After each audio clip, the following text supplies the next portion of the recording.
Welcome back, ladies and gentlemen, live inside the Daytona Ice Arena. We apologize for the technical difficulties, but we are still at a 2-0 deficit for the Embry-Riddle Eagles between the USF Bulls here at the Daytona Ice Arena. We thank you for joining us here on YouTube, and we thank you for sticking with us. Nick Gimbel up here, joined by Andrew Caputo for the last time here on senior night from the Daytona Ice Arena, the last home game of the season.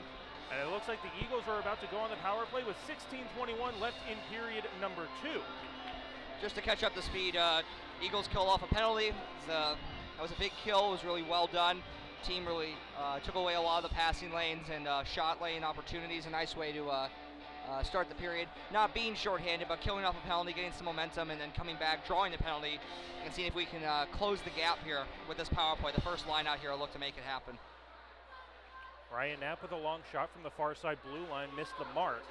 And it comes all the way up to the blue line for Colin Bridges. He'll send it back down into the near side corner for Shepard. He's got Marks at the near blue line. He'll move it far side for Lytle. His shot goes well wide of the near side post, and Shepard regathers on the far side for Ryan Knapp again. Bounced off of his stick onto the tape of Jordan Shepard. Comes near side corner. He's got Bridges at the blue line. Shot gets through, and a stick save is made by Matthew Richard, who maintains his place in between the pipes for the USF Bulls. Ryan Marks, a diving effort to keep the puck alive, but he only can do so momentarily. Now USF comes right back the other way. Out on the near side corner now. 15:40 left in period 2. A shorthanded chance was stopped by Ryan Knapp. Now he'll move it along for Shepard. At the red line, he'll rim it around the boards. Comes right back to Shepard. His shot and a pad save is made by Matthew Richard. And again, in true Daytona fashion, crazy bounce off the boards. This time, finally, it took all season, but we finally get a home team bounce. And they just couldn't beat the right pad outstretched of Matthew Richard. I tell you, Shepard looked like it was such a flawless execution. You really thought Shepard planned that play right there. But great opportunity, and just showing like what this power play can do. Hopefully they can sustain this a little bit more instead of relying on just some lucky bounces. Another one comes into the midsection of Matthew Richard, and that'll just migrate the faceoff to the far side circle. 15:25 left in period number 2, a 2-0 lead for the USF Bulls here in ACHA Division III action. Now we have a little bit of equipment malfunction with the USF goaltender. There is a backup goaltender in the penalty box manning the door. Looks like it might be the left-handed catcher's glove. And we'll see how long it takes the referees to allow this to go on before they either force the goaltenders to switch or make USF take a timeout. Yeah, it'll be interesting to see. I know in my experience, if I've ever had an equipment malfunction, the refs have always been very quick to threaten me with burning my team's timeout. So we'll see if these refs apply the same kind of pressure tonight. So full crowd tonight, kind of talking about that. I mean, really good building, a lot of energy, a lot of excitement. A lot of the sports teams, it looks like the crew team has come out tonight. Really nice showing from them. I know a good amount of ROTC people have also shown out. Family weekend as it is. A lot of people are bringing their folks out to watch the coolest sport on campus, for sure. Definitely an exciting one to come see. Once again, just to catch you up, 15:25 left in period number 2. Right now, the story is the glove hand of the USF goaltender, Matthew Richard. We're taking quite a long time here to sort this all out. Looks like it might be the netting of the glove. And I wonder what would have caused this. I mean, maybe it was one of the shots from earlier, and I'll be honest, I mean, with this amount of time, I would definitely be, if I was Coach Joyce, I'd be really pushing to see them burn the timeout or put the backup in. And they really haven't seemed to really be making a motion to have done either thing right now. I don't see a lot of, like you said, push to do one thing or another. And we finally will get the timeout for USF when they get this sorted out. So not a lot of nonverbal communication motioning to us that they're going to force them to use a timeout. Just nice, subtle conversations, letting USF coaches know, hey, if you're going to take this long, we're going to force you to take a timeout. And they have elected to use their timeout. And we'll see if, looked like it was only a 30-second timeout. Looks like they'll probably just, I mean, if I know from that experience, you'll just grab some tape and tape the netting together, make it work for the game, and then kind of figure it out from there. But they're running the clock, and Timeout's over now. See what they say. And you would think to just get things moving. Looks like the glove is now fixed. But you would think to maybe even just not use a timeout, use the backup goaltender's glove for about 2 minutes or so. I don't know, from your experience, would you rather force your team to take a timeout? Or would you rather use an uncomfortable glove hand for 2 or 3 minutes while your glove is getting repaired? It's a toss-up really for me. I mean, I would have to, personally myself, I would rather probably try the glove. I would be very cautious about it, but I would rather try to figure it out from my own standpoint than cost the team something as big as a timeout. Barger at the blue line, his shot deflected away by Brantley Miller. We are still on a Embry-Riddle power play for the next 43 seconds. Near side corner, USF with a chance to clear. They succeed in doing so. Lands flat on the ice. Now Wyatt Ebner with a good saucer pass up the near side for Brantley Miller. He's taken down on the play. Wyatt Ebner following up, has a man in the middle, gets it to him, one-timer, save is made, rebound, they score! On the back door, USF protesting hard. The call on the ice is a goal, and at the time we are down only by 1. A 2-1 lead after a power play goal from the Eagles. 14:45 left in period 2. I gotta be honest, I'm not exactly sure I see the complaint here. There was a loose puck. He had never really established full control. That great save by the goaltender on the first play, but I mean, loose puck. You gotta dig for the change and make it happen. And I think they're gonna lose this argument, in my opinion. Now we have all 3 referees talking amongst each other on the far side half wall in the USF zone. All of the USF players almost off the bench, it looks like, and the goaltender as well, wanting to join the conversation, wanting to give their 2 cents. Embry-Riddle's lined up. They're ready to drop the puck, because once that happens, there's no turning back. Even one of the USF players is ready to drop the puck. And this is a lengthy discussion. Like I said, the call on the ice is a goal. So in order to overturn that, both of the other 2 officials have to really plead their case to the referee that made the call. Right now, as it stands, after a power play goal for Embry-Riddle, they trail 2-1. And we'll see what the call is. They're skating to center ice. No definitive call is made, and that's not a good sign that the first team they're talking to is Embry-Riddle. Once again, no signal is made. As it stands right now, we have no clue. Of course, we're hoping that the goal is going to stand. I guess I should hold my more of my commentary until after the decision is made. But great movement on this power play so far, though. Give them a lot of credit. I mean, it was a lot of opportunities and chances, and I mean, they just got to, even if it doesn't count, keep the pressure on. I mean, they can score, and they're proving it that they can put the puck in. And I can't tell either coaching staff being overly upset, except maybe the USF coach. Now all 3 referees are talking to the USF coach. And it looks like they're pretty upset from how the reaction on the bench. So, I mean, if I was going to bet my money, it would probably be a goal. And it doesn't look like the officials have told the timekeeper to take the goal off.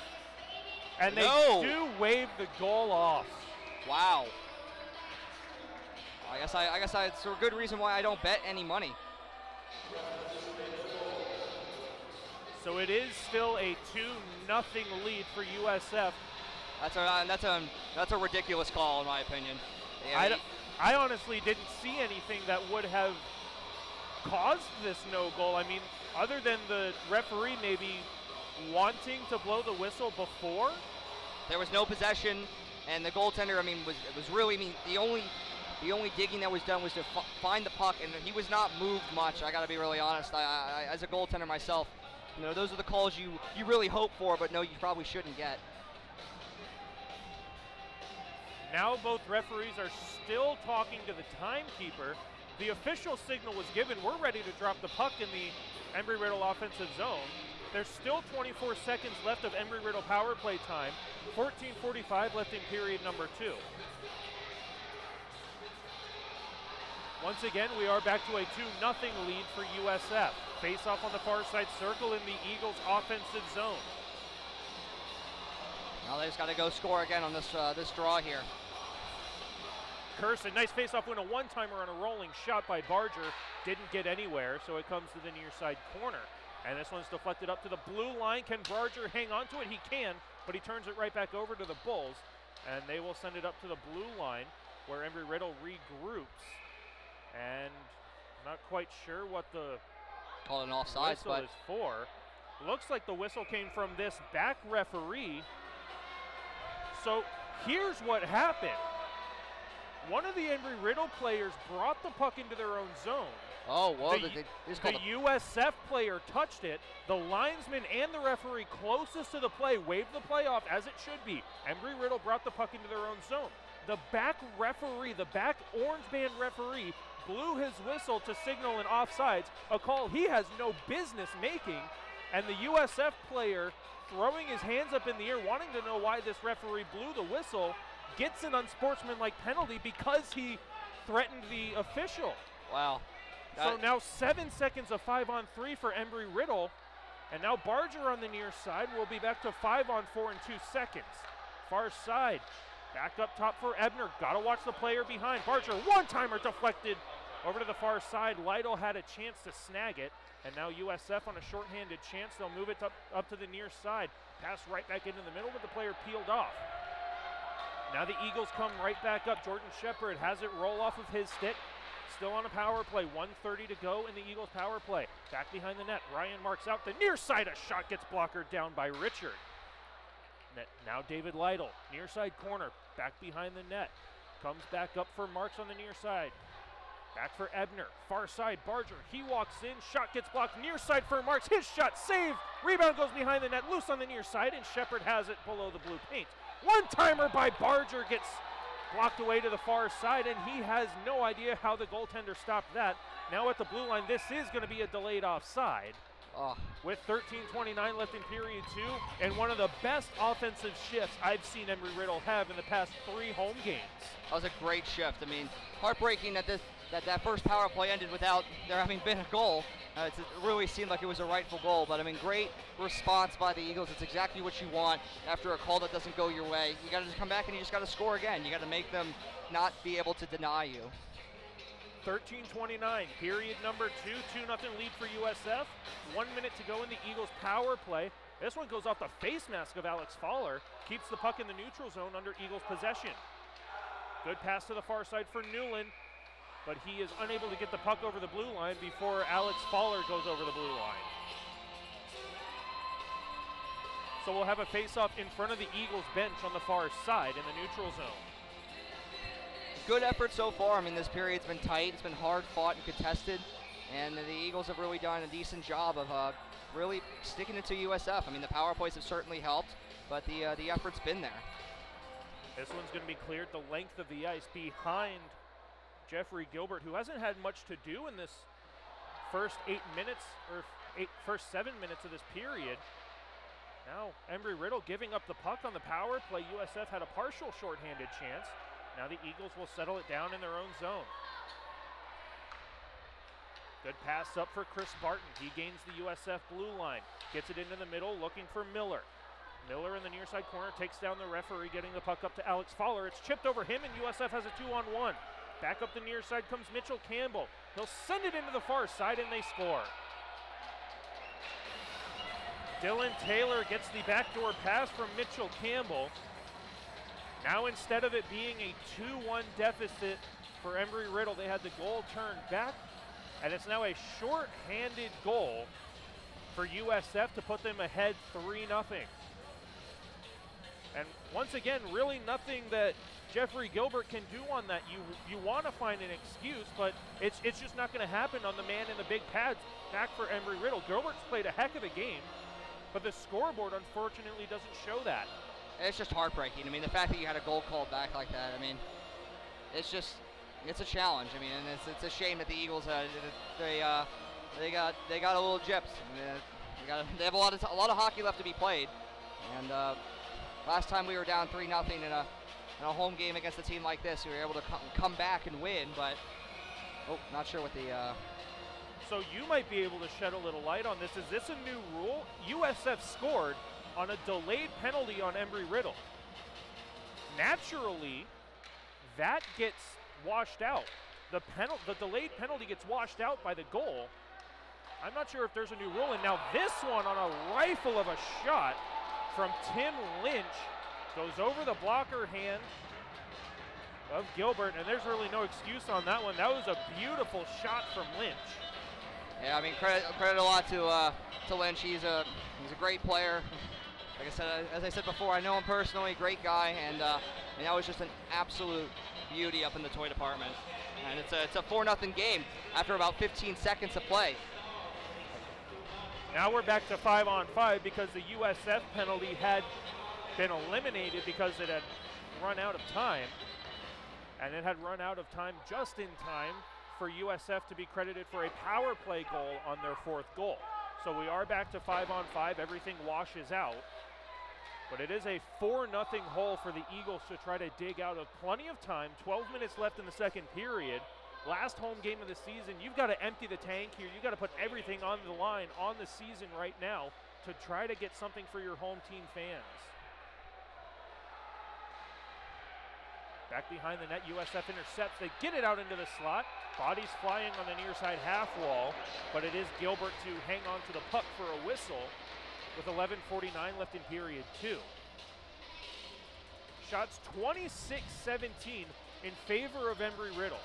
Chances are there. Matthew Richards standing up to all 26 shots he's faced tonight, and we can't let that fact go by. He's made some great saves. I mean, ones that maybe he shouldn't even have been able to make, and he give him a lot of credit for keeping the score look so decisive when the gameplay really hasn't looked that way. Solomon, good cross ice pass on the near side, looking for Sakala. It was too far away from him. Now USF comes back into the near side corner. Wyatt Ebner knocks his man down on the near side, gets the puck up for Sakala. He's got a skating lane out of the zone, stops up at the blue line, takes a hit, cycling back into the defensive zone, and USF brings it right back in. Backhander goes wide of the far side post. Now Sakala taking the body, gives the puck to Wyatt Ebner back behind the net, plenty of time.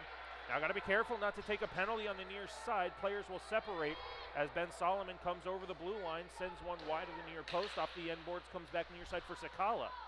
Back up at the blue line, Barger sends it right back below the goal line for Sakala. He walks in looking for Silcox in the low slot. It was intercepted away from him before he could get the shot off. Still on the delayed offside, Solomon never touched up. And so finally we are back to 5-on-5 out in the neutral zone as the offsides was waved off. 10:33 left in period 2. USF out from behind their own net up the near side boards. Newland, good battle to get the puck under Eagle possession momentarily. USF steals it right back in their own defensive zone. Off the far side boards, Lytle is there to intercept it, brings it back the other way, but it hits the partition on the far side. Ryan Marks brings it back the other way. His shot right into the midsection of Matthew Richard. No rebound, and we'll have a whistle with 10:09 left in period 2. And it looks like Ryan Marks was just a little indecisive on where he wanted that shot. You want it either up high or off the pad. You don't want to send it right into the breadbasket. I even think he was maybe weighing the pass, honestly. I mean, he was kind of coming in on a tough angle, and he was trying to decide between all three of those things, and just ended up with a breadbasket shot, which, I mean, this goaltender who's been playing this well is going to just take that with stride. Not too much of a trouble. Brantley Miller gets the puck up for Chad Nordine. Nordine sets up behind the net, passing in the middle for Miller. He's got it on the near side corner, cycles back down low for Nordine. His shot pitchforked over everything and up into the netting and out of play. Under 10 to go in period 2. We are more than halfway through this game. Shots 27-17 in favor of Embry-Riddle. And you got to give Richard a lot of credit for playing incredibly well so far. Again, I mean, I feel like a broken record saying that, but he's been tested a lot this period, and I mean, nothing's gone in. Good shot from Ryan Knapp right off the face-off, blockered away again by Matthew Richard. Now USF comes right back on a 3-on-2. Over on the far side, Waitman sends it right through the crease. It's stolen away by Nordine. And he'll send a nice pass looking for Fowler, who had his back turned to the play, so he wasn't able to corral the pass. Now it's Ryan Knapp again, back behind the net. He'll send it up near side for Miller, one touch along for Nordine. Nordine with speed over the blue line, long shot, pad save, rebound on the far side for Fowler, and he gets a one-timer into the glove hand of Matthew Richard. Another good save from the USF netminder with 9:20 to go in period 2.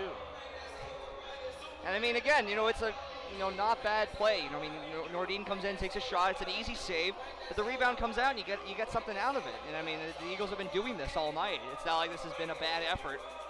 And I mean, I've seen the Eagles with worse efforts and closer scores. And it's a tough night. It's not one you want for your final home game. Bulls are able to get it out to the neutral zone and eventually the Embry-Riddle defensive end, but Brendan Barger almost had possession. It rolled under his stick, and now USF sets up in the offensive zone. Rimmed around the near side, going to be kept alive by Falbo. He'll send it back down low, looking for Coro. Coro's bodied away by Ebner, and he'll leave possession for Jeremy Curson. He'll send it through the air, and it's going to be knocked away by USF, and they'll bring it up the right wing wall. Into the high slot, a rising shot goes over the crossbar off the stick of Alfaro. Back behind the net, right into the crease, and it was knocked out of the danger area right in front of the net, and a diving play there from Birchler gets it all the way down the ice. Icing is waved off. Kyle Usiak, he's hit into the boards at an awkward angle. He gets up, he's fine, but no penalty comes on that play. Now it's dumped back around the boards to the far side corner. Wyatt Ebner taking the space that's given to him, and he'll send it up for Usiak, but it's too far away from him, and USF brings it right back up the ice. Almost stolen away by Sakala, but a good regroup by USF over on the far side. Now it's knocked down by Usiak. They skated away from it, and now Wyatt Ebner has this one roll through him. USF comes right back in, gets around Barger, and a backhander goes wide of the far post. Barger's knocked off the puck, and it comes up to the blue line for Solomon, who has it knocked away from him before he can get it out of the zone.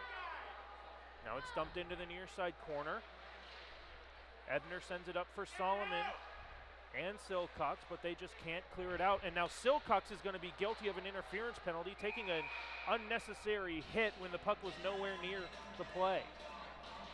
And again, it's a tough break. It's something you really can't afford in this kind of game, especially when you're in this much of a hole. And the team's been playing so well. The penalty killers have to come out big here. And you got to start thinking, not even about the win necessarily, but about keeping the spread close, and that's what matters in rankings. Making sure that the games are tight enough that the league recognizes, and you could still move up even with a loss. And but that requires the score to be close. And your best penalty killer has to be your goaltender. Jeffrey Gilbert's going to have to make one or two big saves on this penalty kill. USF sets up out of their own zone. Getting around a pair of white jerseys, but David Lytle is there to stop the forward progress. Now brings Ryan Marks over on the far side corner in the offensive zone on a shorthanded chance. Trying to kill as much time as possible, gives possession up to USF. And now the Bulls come down the right wing wall. Now Lizicki dumps it at the red line, and it is going to be an icing call against USF, only barely, with 33 seconds gone in the USF power play. And that shift was just all number 42, Ryan Marks. And I don't know if Gilbert knows that he's being relieved right now. So Mitchell Kim is going to come into this game. And that is going to be the end of the night for Jeffrey Gilbert. Gotta say, I'm a bit surprised by this move. The team giving the guy a lot of credit. He played incredibly well. I'm kind of shocked by the move myself. And as a goaltender, typically, just splitting a game like that, it's a bit unusual. But you got to see that coach has a reason for everything he does. Now USF out of their own zone, up the near side corner, intercepted by Ryan Marks momentarily, but it did find its way over to the far side boards for USF to gain the Eagles zone.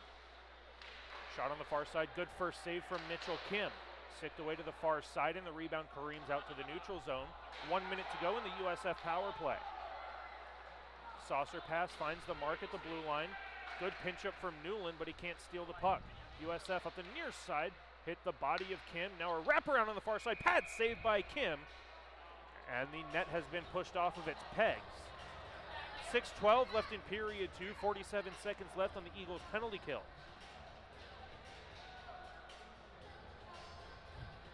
Shots 29-19 in favor of Embry-Riddle, and now Mitchell Kim has an equipment malfunction, but one that is easily sorted out himself in the grease.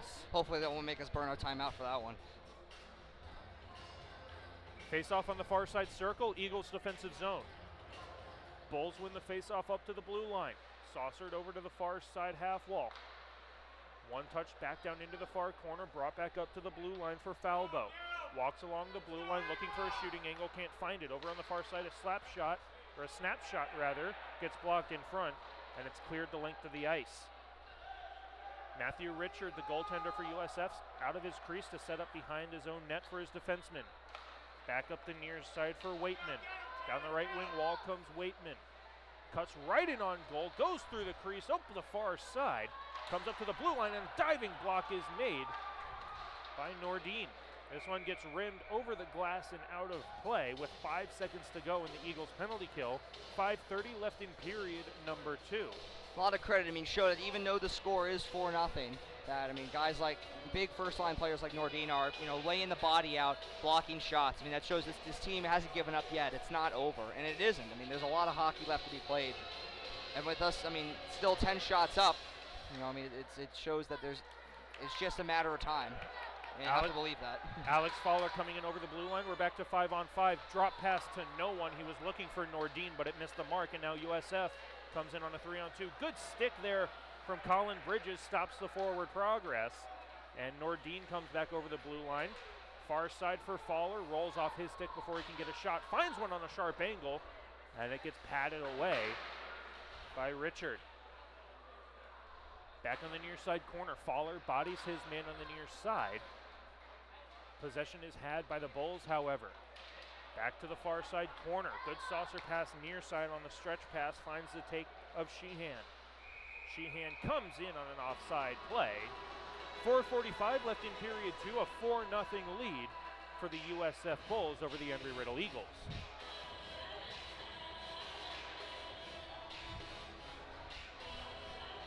And just looking at the goal differential here for Embry-Riddle, 51 goals for, 84 goals against, so a lot of their games have been pretty tight. Yeah, despite a record of 6-11, 1-2, it definitely shows a little bit of a closer record than that. It just shows also the caliber of teams we've played this year. And there's been a tough learning curve. There's no way to get around that. But I think the other teams enjoy having us in this conference. We offer some competitive games, some hard-fought games, and we're only going to get better. And as more and more players come in, and more high school seniors and recognize there's a hockey program here that can be competitive, along with our reputation as a great school. I think you're going to see this team start to become a powerhouse in this conference as soon as next year. And I'm sure it's hard to argue this is one of the best fan bases, as this one-timer goes off the right pad of Richard, and the rebound comes in the near side. This is one of the best fan bases in all of Florida. It's been a packed house every single home game this season. Without a doubt. You could say maybe outside of the D2 team that Florida Gulf Coast has, we probably pull better consistently than any other team in the ACHA. Barger slap shot goes wide of the far post. Sharp angle shot from below the goal line gets sticked away by Richard. And now Barger keeps it alive, sends it back around the boards to the near side for UCF. Back down low for Birchler. Another sharp angle shot loose on the near side. Finally covered up for a whistle by Richard with 3:44 left in period 2. Again, solid effort. They're keeping the puck in. We give a lot of credit to USF. They're not giving away these high-quality chances like in front of the slot, allowing them to pass around the perimeter, and the shots are coming from the outside because they're really confident that Richard's going to be able to take care of it, and so far he's been absolutely perfect in doing so. And really, there hasn't been a reason to think that Richard's going to give up a soft goal. You can play a 2-on-1, a 3-on-2, take away the pass, and absolutely trust that Richard's going to take that shot now. And that faith's showing. It really is. It really has paid off. The USF team's allowed to be more aggressive and get those 2-on-1 opportunities that have resulted in goals. Saucer pass comes all the way out to the neutral zone, doesn't connect with Sakala, and USF brings it right back into the offensive zone on the right-hand side of your computer screen. Now Matt Silcox dumps it off the glass, kept alive by USF over on the far side. Long shot goes wide of the near side post, corralled by the Bulls in the near side corner. Wyatt Ebner looking for help from his teammates, doesn't find it, and USF regains possession in the near side corner. Comes all the way up to the blue line. Alex Rhodes, near side, a one-timer, goes deflected over the blocker of Kim to the far side corner. Back up for Rhodes. He'll backhand one to the far corner, realizing he didn't have a shooting lane. And now Barger will send it off the glass and out of play. Doesn't look like it's going to have the legs for an icing call. 2:30 left in period 2. Puck is now in the Embry-Riddle offensive zone, but USF brings it right back out as Ben Solomon's trying to hit any green jersey that moves at the moment. Yeah, Lynch was just barely able to sidestep that one.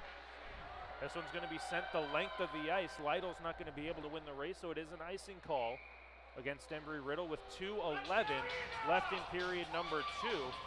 That the first part was heavily controlled by Embry-Riddle on the power play. They had a goal that was taken away, and then USF just pulled away from there. You got to credit that to being an absolute backbreaker. I mean, really, really tough luck in a game like this of absolute importance, and getting a goal, a really questionable goal, taken away. I mean, one that seemed like a surefire.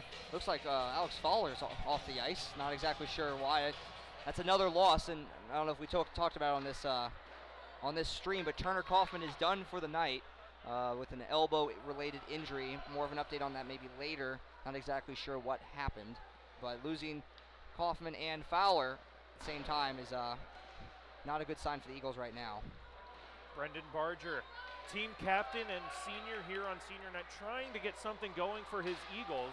Brings it into the offensive zone, but that's as far as he gets possession-wise, as USF has it in the defensive zone on the breakout. They're unable to clear it out. Jordan Shepard's hit from behind, and we're going to have a penalty call, and now Shepard may take a retaliation penalty.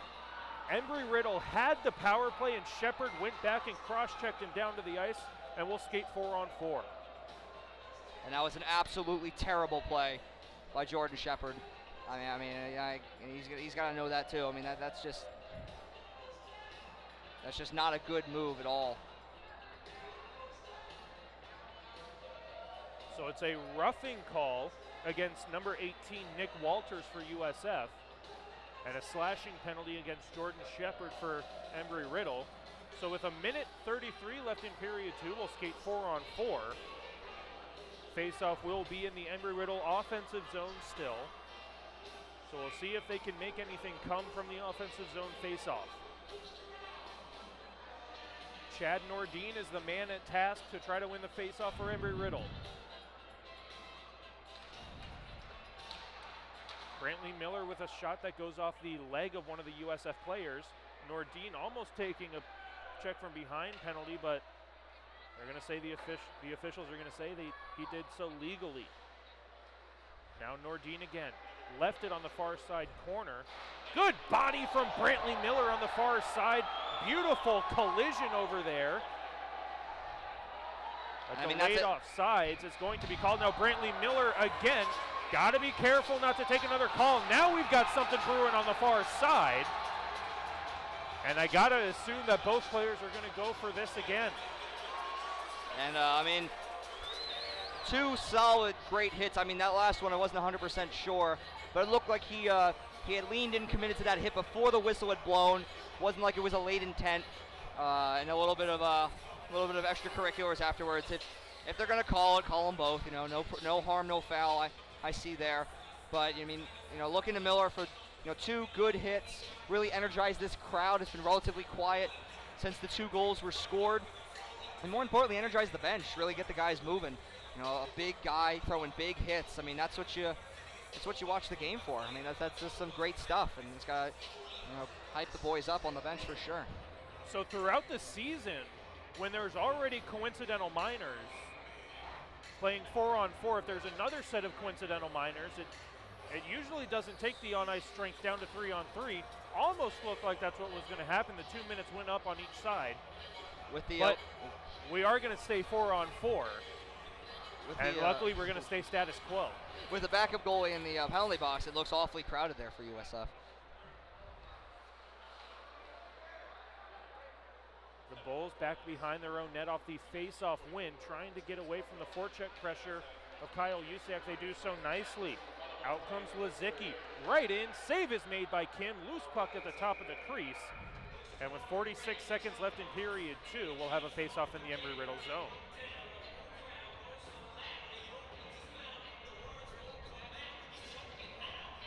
.114 left in the coincidental minors, so we will have some carryover 4-on-4 play going into period number 3.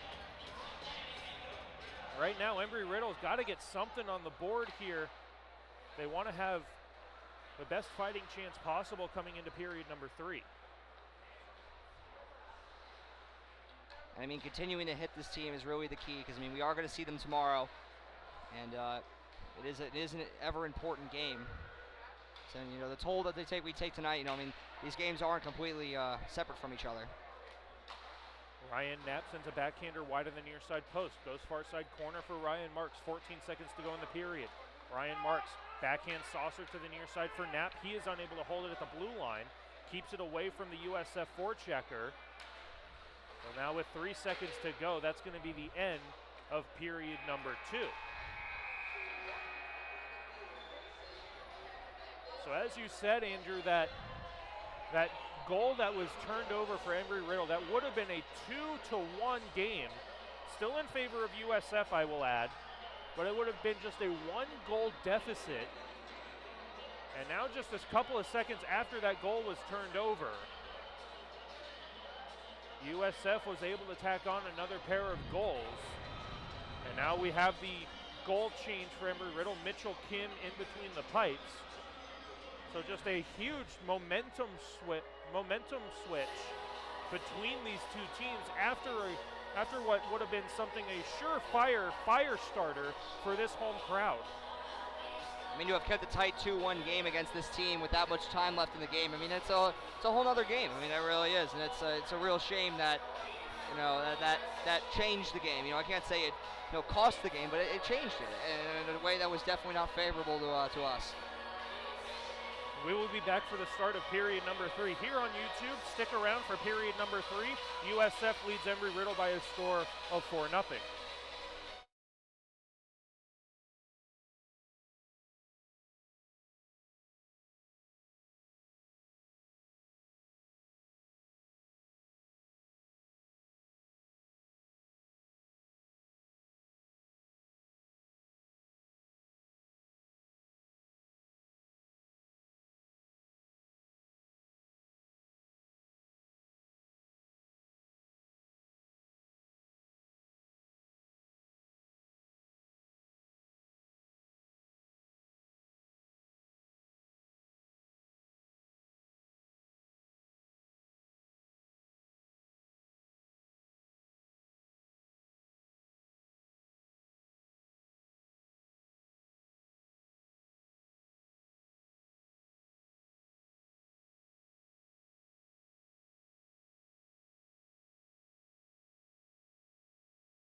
Welcome back, ladies and gentlemen, for one last time here from the Daytona Ice Arena here on YouTube. Fresh 20 minutes up on the board in period number 3. USF leads by a score of 4-0. We thank you for joining us here on our YouTube live stream. Nick Gimbel on the play-by-play, joined once again by Andrew Caputo for the final period here at home in this 2018-19 season. Then it's off to some more away games and then playoffs. And we do start this third period 4-on-4, but it is a 4-0 deficit for the Embry-Riddle Eagles. I'm going to get emotional, Nick. I mean, this is our last game until September of next year. I don't know what I'm going to do all off season. Wyatt Ebner back behind the net. Well, right now, Embry-Riddle's got to think about the now. They're down by 4, plenty of time to fix it, but it's not looking too bright at the end of the tunnel for Embry-Riddle, but there is a light at the end of the tunnel. But passes like that from Brendan Barger to Ryan Marks will make the light a little bit brighter. Looking for Marks again in front, and now we're going to have a penalty called, and we'll have another power play for Embry-Riddle. I mean, that's about as good of a start as you can want to a period. You know, a great pass from your captain, so your leading goal scorer. You know, a little bit of a scrum in front, a chance, and a penalty draw, and you know, it's all about closing this gap. As we said, I mean, the Eagles want to win this game, but bringing it as close as you can is what the rankings care about. They look toughness of schedule. They look at that. They recognize that this is a tough team that we're playing, and keeping a tight, hard-fought, close game against them can almost be good. Is just as good as a win. So a face-off in the Embry-Riddle offensive zone. Lytle with a shot goes into the glove hand of Matthew Richards. Nice little face-off play there. Win back to Lytle, and you know, kind of comes forward, shoots quick. You know, right between the center and the lined-up defenseman. You know, try to catch the goalie off guard, maybe with a screen. I mean, that's a real solid play. And if only the shot total really meant anything in a hockey game, it's 32-24 in favor of Embry-Riddle, but they haven't solved the puzzle of Richard. But this one from Ryan Marks just went past the near side post. And you got to figure, I mean, that's one that he typically doesn't miss on. Now Shepard fanning on the shot, gives possession to USF, and they clear it the length of the ice. Mitchell Kim taking over for Jeffrey Gilbert, stops the puck behind his own net, gets the puck up off the skate of Lytle, and USF will send it right back the length of the ice. Off the near side corner, USF is going to have it. It's going to be Nick Walters, but he lost it to Ryan Marks. Marks able to get possession over the blue line down the right wing wall. Cycles it to the far side. Gets it up to the blue line for Ebner. Comes near side for Barger. Goes far side for Marks, and the slap pass was a little too hard for the backhand of Marks to handle. Shepard back up top for Marks. Cycles back down low for Shepard. Looks over his options. Holding and looking still, and it rolls off of his stick and cleared the length of the ice. Some good movement, might be getting a little too cute. I mean, you see the Eagles kind of closing in on each other, making it a lot easier for the defenders to kind of block them out, and you just got to keep moving, kind of keep the puck around and just keep shooting. I mean, really, that's the key. You know, with this score this far away, you know, throw the puck on net and crash. Now Chad Nordine, after cycling around the zone, gets the shot wide of the post, comes up for Barger, who sends it to the far side for Chris Barton. His pass is intercepted, and USF will clear it again with 15 seconds left on the Embry-Riddle power play. Brendan Barger lost the handle back behind the net. Mitchell Kim has it. Barger thought it was in, but Kim got it with his right pad squeezed against the ice, and almost a shorthanded goal given up by the captain.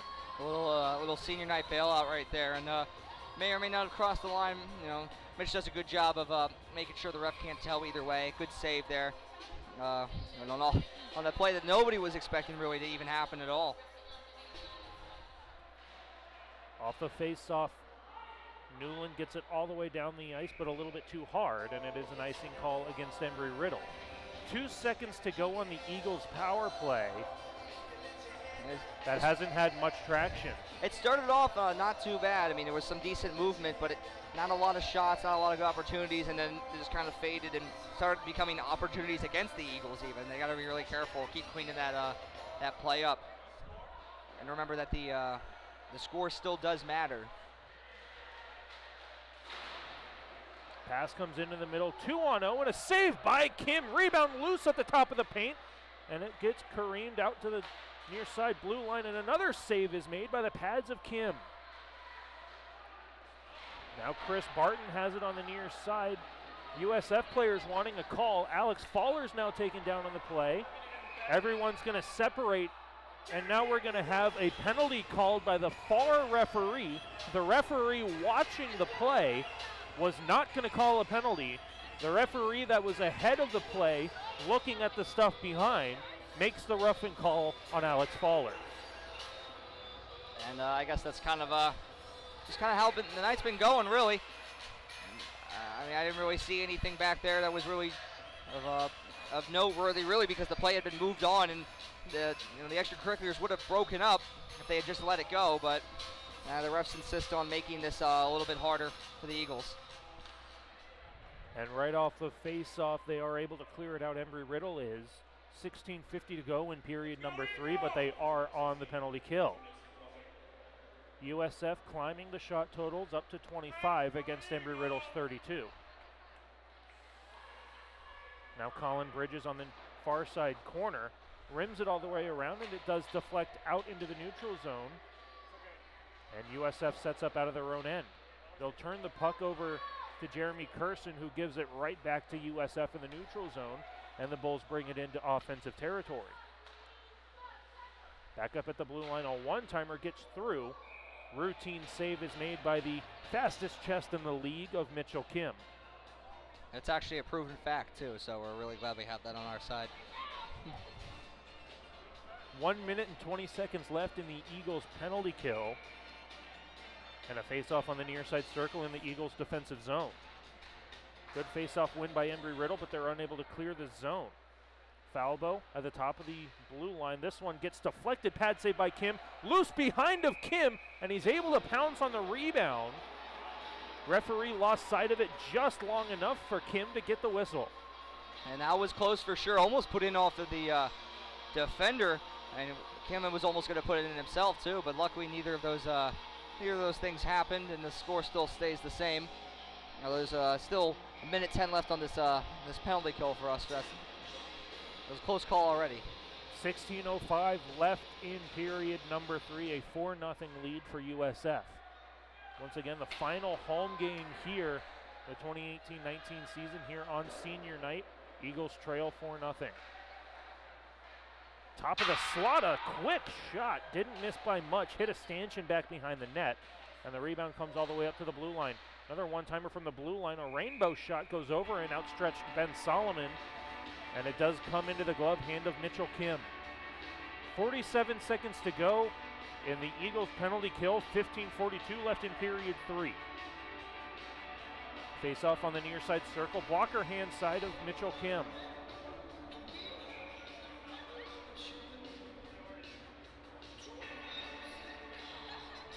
Matt Silcox is going to try to win this back for Embry-Riddle. And he will win it back, cleared out, but not out. At the blue line, fakes the slap shot, fans on the pass attempt. Silcox has a chance to clear, fails to do so. High slot, near side post, back on the near side, and a great passing play by USF gives them a 5-0 lead. And I mean, there's nothing that Kim can really do on that play right there. I mean, that was just excellent puck movement, really done to perfection there. And again, 5 goals. I can't, maybe the 4th goal on Jeffrey Gilbert, the slap shot from the blue line. That's really the only one I can give a little bit of credit to USF for actually beating the goaltender on that one. Otherwise, the other 4 goals have been beating the defensive work of Embry-Riddle and just happening to get around the Embry-Riddle goaltender. Yeah, I mean, it's definitely not been a bad night in net for the Tendies, despite the fact there's only been about 29 shots. It's just a conversion of not being able, a combination of not being able to convert ourselves and just giving up some really high quality chances.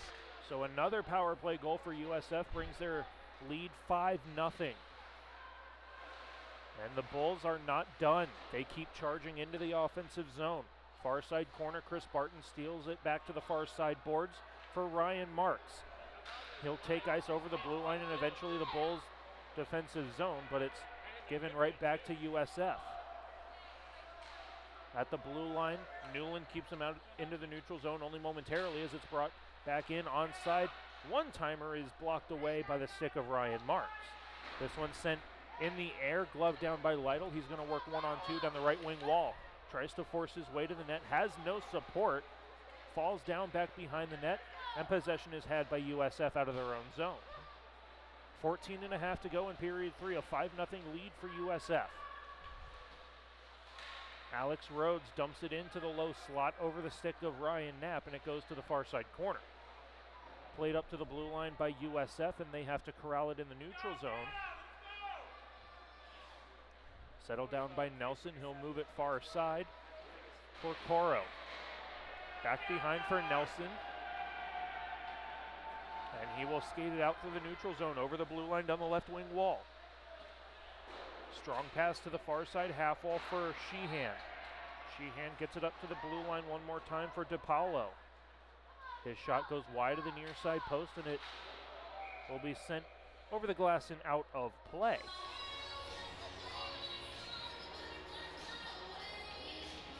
It looks like there's about, this period's been going by kind of slow. 13:44 remaining in the period.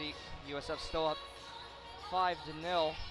Really, you just want to see the Eagles get on the board here with all the effort they put in and the calls they've had against them, the goal they've had against them. It really be nice to just show that, I mean, this on paper, you know, it wasn't like that the Eagles were just blanked. You know, I mean, that they had effort. And it's just not showing on the board at all right now. I'm going to still stick to the fact that it's a 5-1 game. I appreciate that. Embry-Riddle had the goal taken away. I didn't see anything that forced the goal to be taken away. But my opinion doesn't matter. It's a 3 stripes down low as Mitchell Kim sends his rebound up into the netting and out of play. Yeah, it's just really can't stress how unfortunate that was for the Eagles. And like you said at the end of the second period, not a game-losing play, but a definite game-changing play. It would have been a 2-1 game, a 1-goal deficit game. Instead, USF gets that call, and they credit to them. They run with it. It's like playing to the whistle. You get the call and you run with it, and they scored 2 quick goals after that to make it a 4-0 lead rather than a 2-1 game. Hey, I mean, you talk about that 5 minutes, and that's really, I mean, that 5 minutes is really the game. I mean, you really see what, I mean, hockey's a game of ebbs and flows. You know, there's a lot of stream changes, and that was it was kind of a big boulder thrown into the river, really messed up the flow, and it just happened to work out really well for the Bulls. This will bring the clock down to 13:05 left in the third period. A 5-0 lead for the USF Bulls. Embry-Riddle will have possession off the face-off, but UCF is unable to get it out of the zone. Springs a turnaround shot back behind the net for USF, and it goes off the skate of Barger and in. An unlucky bounce again for Embry-Riddle. A centering attempt from USF that hits the skate of Brendan Barger and goes in between the legs of Mitchell Kim.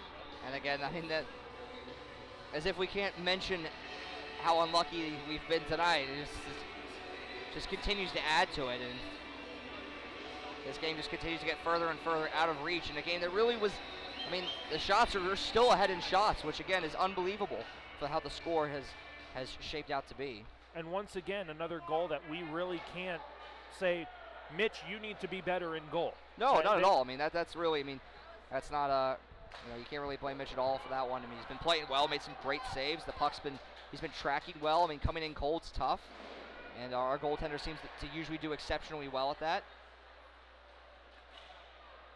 Off the ensuing faceoff, Barger has it out to the neutral zone. Sakala runs into his man. That'll negate the icing call. USF now all the way down in their own zone. Moving right to left across the ice surface. Will skate to the left, trying to get around Barger. Barger forces him to the outside, and now another attempt thrown out in front. Comes up to the blue line. A slap shot gets blocked away by the stick of Wyatt Ebner. Up into the netting and out of play. And just to make matters a little bit worse for Alfaro, a $250 mistake that snaps his twig in half. And I know his parents are yelling at him through the TV screen. Yeah, I'm sure they're not. Their checkbook's probably not exactly ecstatic right now. 12-13 left in period number 3.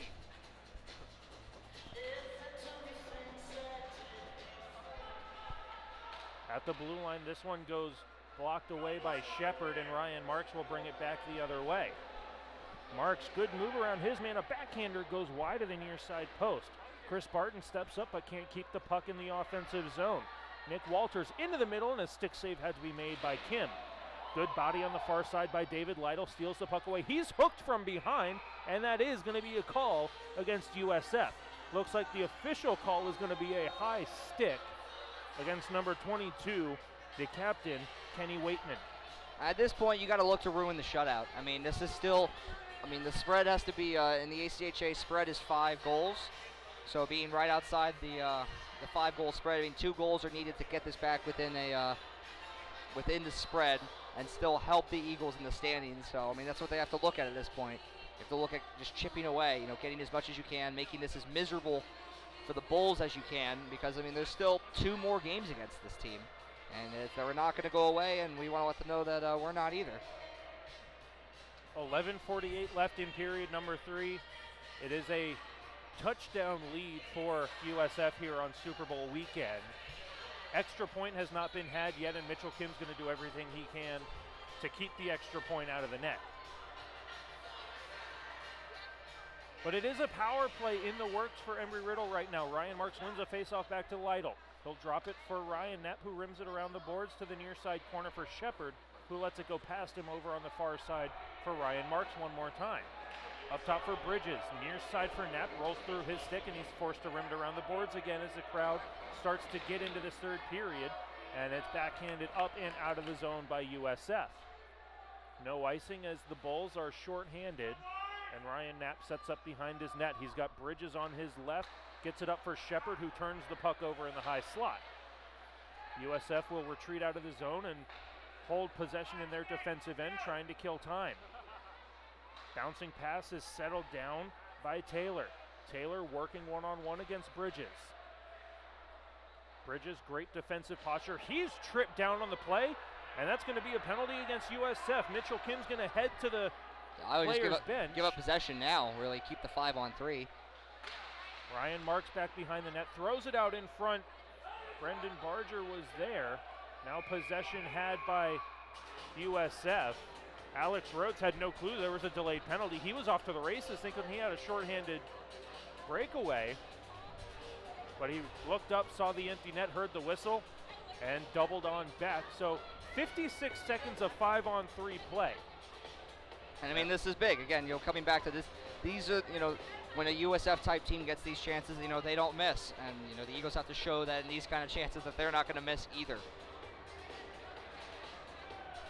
And like we've been saying all game, what's astounding is that Embry-Riddle still holds the shot lead 34-32. And that shot lead is only going to grow when they're on the power play, you would think. That is the hope, although this season has sometimes defied that. Ebner, a long shot from the blue line, rebound, settled down up in the air. Now got to be careful not to take a penalty here and take your team down. Clock is still running. And they need to do something about that. Probably it's 5 or 6 seconds. It's been running for about 6 or 7 seconds, I would say. Right now it shows 10:27. It was easily 10:35 when I looked up and saw the whistle. And it looks like the referees are going to have the timekeeper hold the clock for however much time. But it is a 6-0 lead for USF. 35-32 shot lead for Embry-Riddle now. But this does give the 5 power play players out on the ice time to get a game plan going. And it looks like they are going to hold it for whatever amount of time. Not sure what the official amount of time is, but we'll let you know when the clock starts rolling. Play is underway. Barger, far side.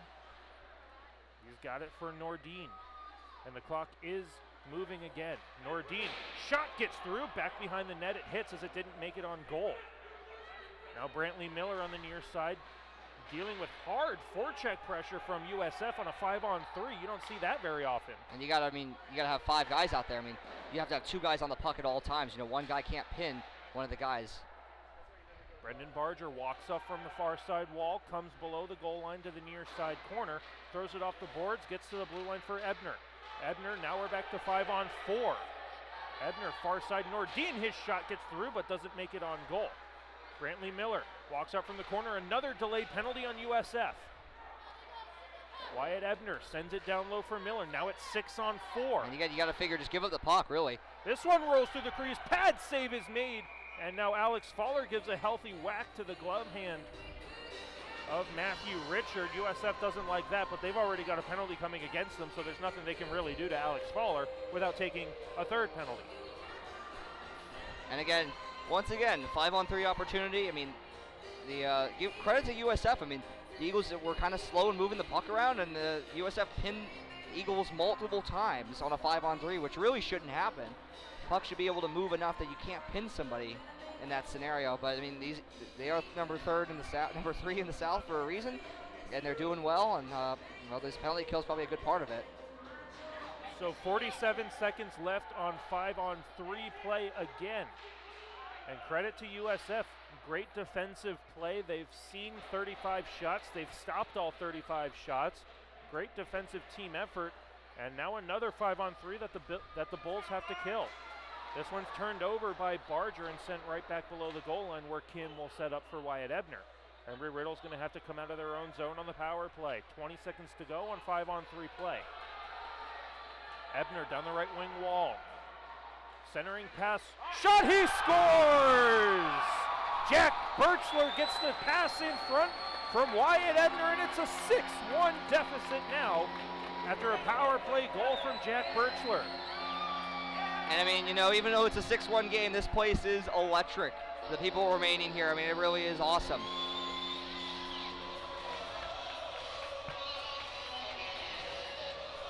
And it looks like Jeffrey Gilbert's going to be leaving the game. I'd spoken to him earlier in between periods, and he had an issue with his jaw that he was hoping wasn't causing him too many problems, and it looks like that might have been the thing that takes him off the ice right now. Trainer Harry Stills is going off with him. And I'm going to be as optimistic as possible. Embry-Riddle still has a power play, still 8:51 left in the game. Still plenty of time to get 5 goals. We've seen it happen before. I mean, last weekend it was a 7-1 game and we just took a penalty, but good things can't happen for too long, it seems. But just speaking about the idea of comebacks, UCF and Miami were playing last weekend, and UCF was up 7-1 going into the third period. Then the third period end tied, and Miami won in overtime. So I mean, it was really it's been a strange year in the ACHA. And you know, the Eagles aren't out of it yet. I mean, they've worked hard. Shots still favor the Eagles, and they can still, you know, put a lot of fear into this team for tomorrow. The on-ice strength also did favor Embry-Riddle until Chris Barton took that penalty. So we will skate 4-on-4 for the next 63 seconds of play, and then USF will have 57 seconds of 5-on-4 power play time, barring any other penalties that may occur, of course. But Daniel Sakala is going to give chase to this one on the near side corner. Takes a couple of healthy cross checks from behind, trying to gain possession against 3 jerseys. And that math doesn't add up well for Sakala as USF gains possession in their own defensive zone. Stretch passes off the skate of Campbell, and he gets it around Silcox, stops up at the red line, and doubles back for possession in his own defensive zone. Passes off the body of Silcox, just playing tennis off the body of Silcox at this point. Finally, the puck is brought out into the neutral zone for USF. Silcox taking a good angle against the USF player, forces him to stop up at the blue line, and Silcox brings it out to the red line. He's dumped into the boards. Got to be careful not to take another penalty. The USF bench and coaching staff wanted one, but they're not going to get it. They can't have all the luck. 5 seconds until USF has a 5-on-4 power play. And now Embry-Riddle is on the penalty kill. Good stick there from Colin Bridges. And now we are going to skate 5-on-4 again. And USF takes another penalty. We'll be back to 4-on-4 play for 53 seconds. And Silcox has to be careful there. It could have easily been called for some extracurriculars after the whistle. I don't think we've skated 5-on-5 this entire period. It definitely has felt that way. I mean, it always seems like it's been one power play one way or the other. I mean, the Eagles have had a lot, and again, it's just that idea of you need to capitalize. 4-on-3, 7 guys out on the ice, a lot of room to work. Coach Joyce seems to be going with a little bit of a different forward pairing up there with David Lytle and Ben Solomon. 2 guys who really don't see the ice together at the same time often. But 53 seconds of 4-on-4 play. And now Brendan Barger at the blue line sends it down low looking for Solomon. He peels off thinking Lytle was going to get to it first. Solomon not there for good support, so USF is going to be able to hang on. And a hand pass is going to be called against USF. One of the rule changes that has happened, that you're not allowed to make a hand pass in your own defensive zone. Not a rule that I particularly like. I played defense growing up. If the puck's in the air, you're falling down. You got to use your hand and get the puck out. More reliable than your foot that has a hole in the blade holder. You gotta do it any way you can. You know, you really gotta be able to keep the puck out. And now we have a stoppage of play. Couldn't really hear the whistle. Not sure why the whistle was blown for the offsides. Embry-Riddle didn't touch it on the delay. But we will have a stoppage with 7:09 left in period number 3. 37 seconds of 4-on-4 play.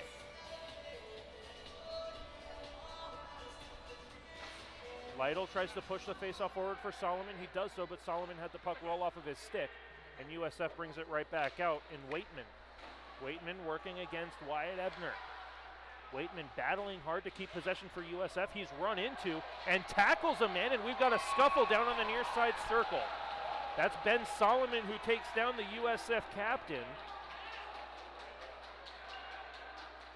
Solomon came in for a pretty solid body check, and Waitman wrapped up the head of Ben Solomon, and then they both got into a wrestling match on the near side circle.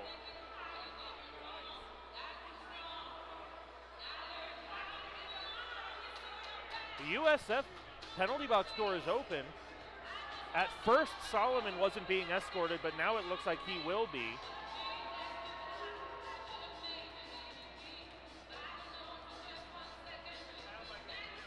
So we'll stay 4-on-4. Those 2 players will have to wait 2 minutes and a whistle to regain play. 6 minutes and 50 seconds to go in the home portion of the 2018-19 season here for Embry-Riddle. They trail 6-1. In my head, 6-2, but the official score is 6-1. And no, I have not gotten over it yet. I haven't either. I mean, I'm just sitting here just silently agreeing with you. It's tough. I mean, right now, that's the difference between the spread, making the spread and not. Again, a really big part in the Eagles' fight for playoffs. I mean, first trying to make it happen for the first time in 21 years, have Captain and President Brendan Barger be a part of that. It'd be really great if we could do that for him. And it's certainly not for a lack of effort tonight. I mean, by any means, the team has worked hard and played, and there's been mistakes. And it just seems like all the mistakes have really come back to bite the Eagles, and haven't been able to put too many in the back of the USF net. And it's a real shame. And that's really the difference between a really, really good team and a great team. USF, a great team, number 3. They're going to make you pay on every single mistake that you make. A really, really good team is just going to allow you to make the mistakes, create a chance, but not score on every chance that's given up. Ryan Marks now making something out of nothing, gets a shot off the forehead of Matthew Richard. But Embry-Riddle really hasn't made USF pay for the chances that they've given up. 2 5-on-3s and plenty of turnovers down low, and Embry-Riddle just can't cash in tonight. Yeah, just 1 goal to show for it so far. But I mean, this, Ryan Marks and Shepard, and they've had a lot of chemistry all year. Hopefully in 4 seconds when the power play starts, and we'll see if they can continue to make them pay, or try to continue to make them pay. USF skating it up to the red line and dumping it in behind Mitchell Kim. Now Wyatt Ebner out the far side of his net, turns the puck over. Barger steals the puck away, but had to get some help from Daniel Sakala. With wheels coming up here. Sakala taking as much ice that's given to him, but he knocks his man down as the puck rolled off of his stick. Now Shepard sends it up to the blue line, bounces over the stick of Brendan Barger, and they have to retreat out into the neutral zone. That's a play that Barger has 11 times out of 11.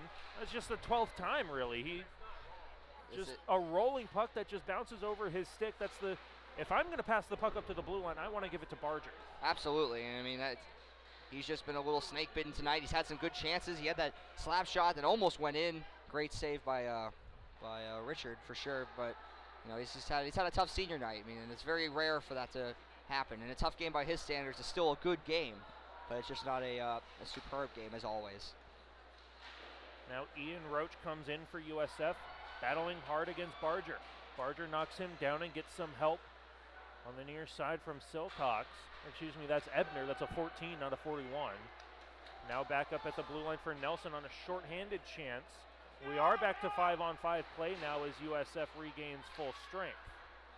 Eagles look a little lethargic out there right now, really not moving a whole lot. And that looks like it should have been a penalty. It looked like he grabbed Nordin's helmet. And instead we're going to have an icing on that one. It is going to make its way all the way down the ice. 4:58 left in period number 3. A 6-1 lead for USF.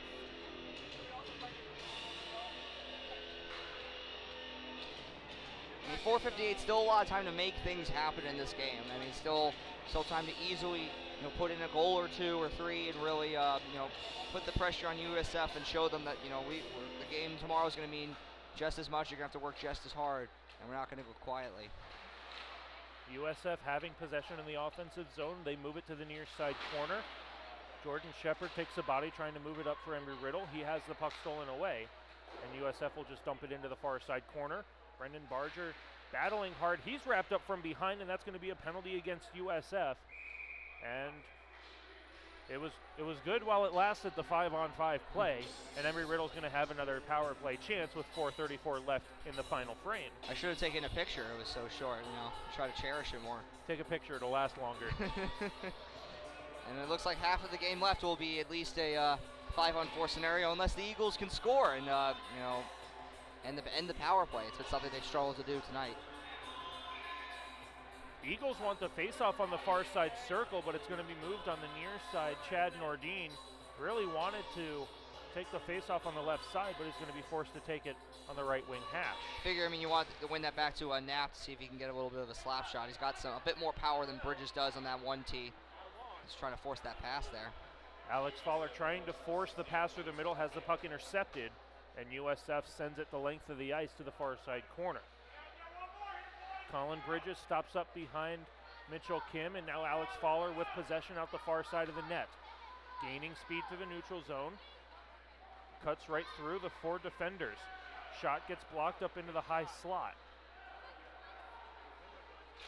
Brantley Miller now taken down, passes the puck down below, gets the puck back from Fowler, sharp angle on the near side, and now a pass from behind, and now Brantley Miller has a man tied up on the near side, and now all of the extracurricular activities and the college extracurricular activity is taking place on the near side corner.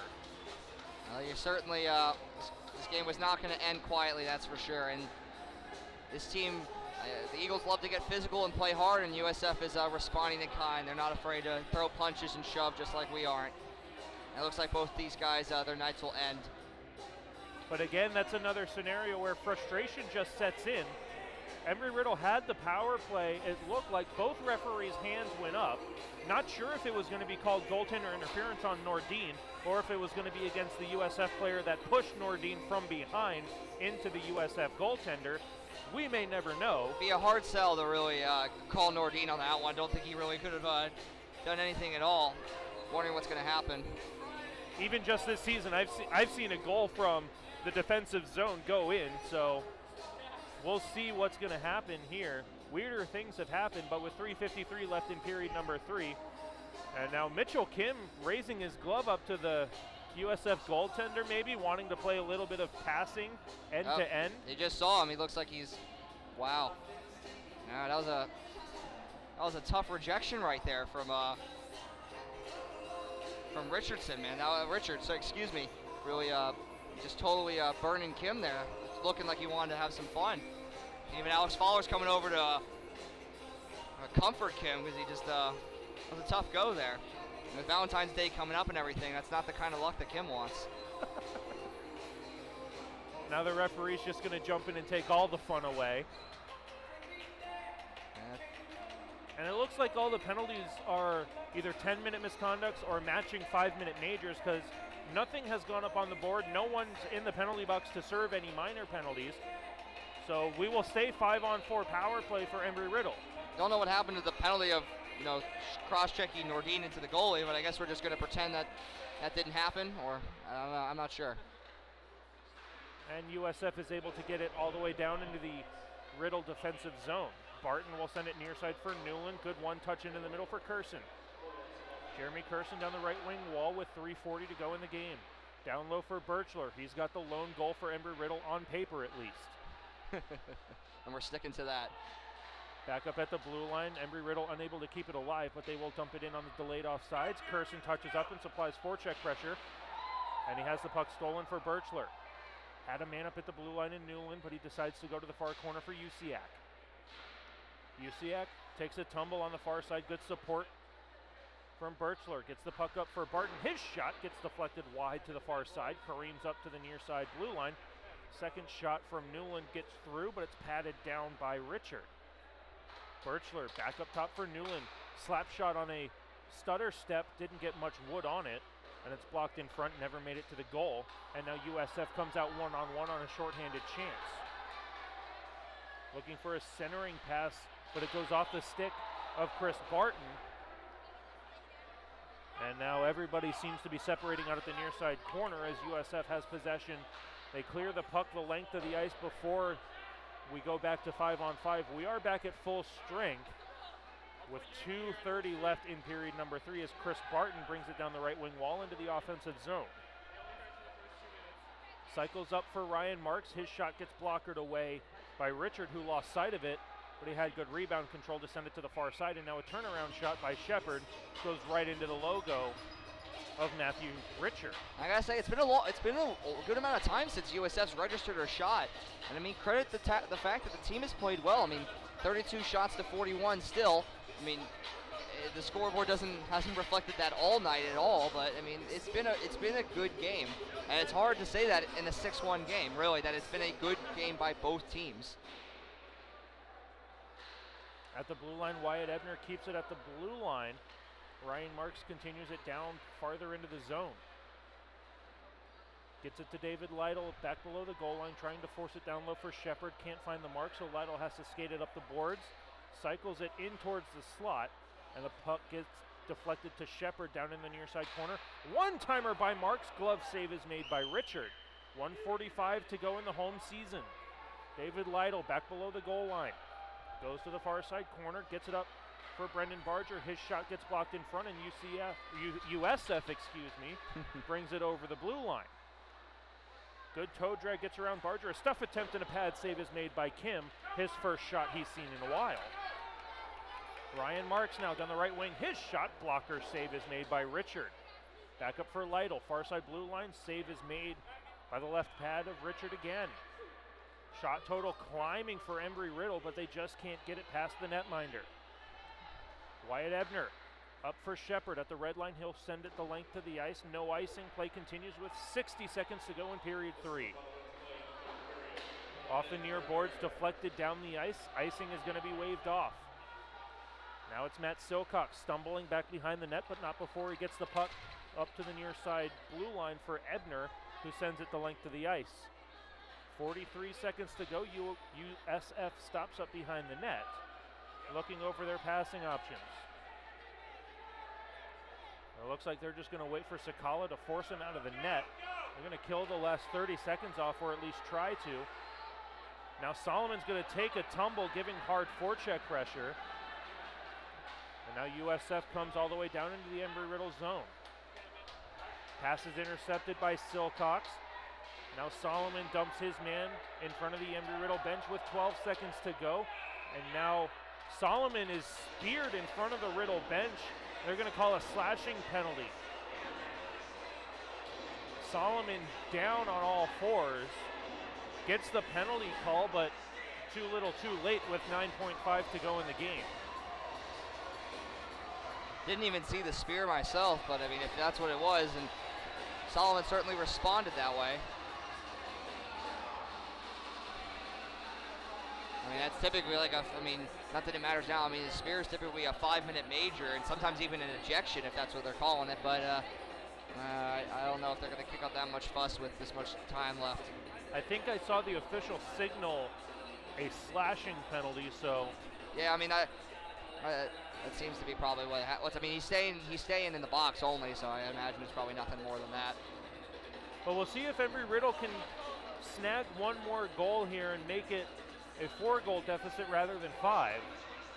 But with 9.5 seconds left, Embry-Riddle is going to fall here on senior night in the last home game. And both senior defensemen that got the start are going to finish out the game for Embry-Riddle. You've got Barger and Newland out for their last shift on home ice. Yeah, I mean, this is an emotional thing to see. It's going to be tough to watch these guys go. They've been such great guys in the locker room since I've been as a freshman, and it's going to be a shame to see it go out like this. But I mean, it's amazing to see how far this team has come in my time here, and even further in their time here.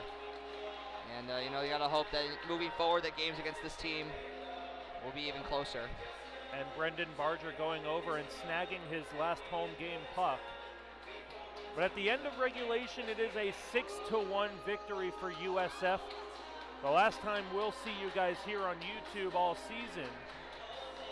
And we'll have to wait until next season, Andrew, to get back on the YouTube airwaves. But like you said, not a terrible game played by Embry-Riddle. USF just outplayed. And the goaltending for Embry-Riddle stopping 27 shots out of 33, letting in 6 between Mitchell Kim and Jeffrey Gilbert. But a rough night for the seniors, and you want to have the optimism and say it was not a poorly played game, but that the score is going to say otherwise. But they have another chance to redeem themselves against USF and going into playoffs. Absolutely. I mean, the season's not over by any means. There's still the conference playoffs, and you know, being 2 spots out of regionals is you know, it's nothing to snide at, and it's still a chance to get in. And I mean, we're going to be excited coming back next year. This ice will be redone. This place will be repainted. The boards will be redone. Hopefully the glass will be redone as well. We'll finally not have to worry about the pains coming out every game, although it was nice to have the seniors sent off that way. And we have one more final emotional send-off for Newland and Barger, getting their respect from their teammates and the officials and even some USF players.